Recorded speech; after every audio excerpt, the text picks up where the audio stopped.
میں گارنٹر ہوں اگر اس کی عزت کم ہو تو مجھ سے آ کے لے لے. جو معاف کرے گا اللہ اس کی عزت بڑھا دے گا. جو بدلہ لینے پہ آئے گا پورے گھر کو توڑ کے رکھ دے گا.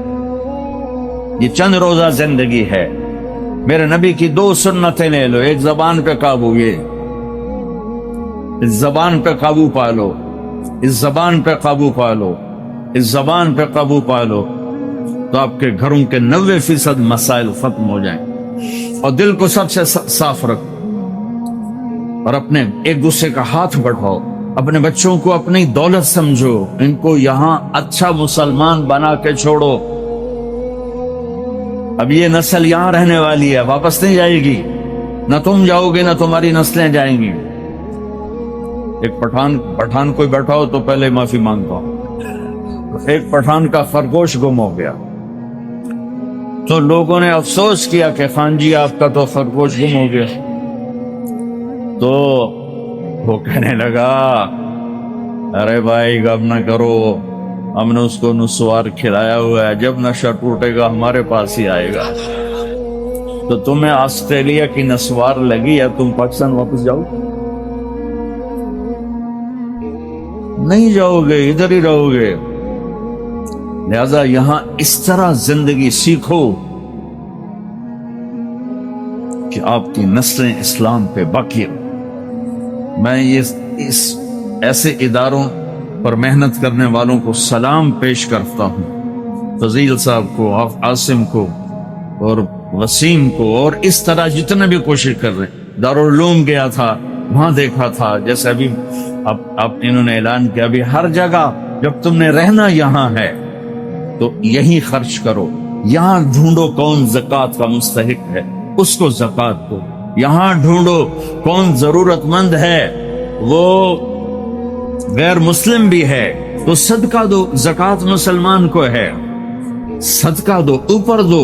زکوٰۃ دینے سے آدمی سخی نہیں بنتا اور بخیل بھی نہیں رہتا. رات بھی ان کے اسکول آیا تھا تو یہ میں نے قصہ سنایا تھا کہ زکوٰۃ دینے والا ایک ہوتا ہے نا مرد، ایک ہوتی ہے عورت، ایک درمیان والا کون ہوتا ہے؟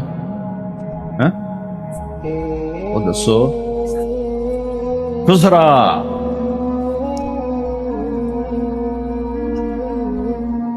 تو زکوٰۃ دینے والے جو ہوتے ہیں نا وہ بخل سے نکل آتے ہیں، سخاوت میں جاتے نہیں تو وچکارلے بڑھ جاتے ہیں. تو صدقہ بھی دیا کرو.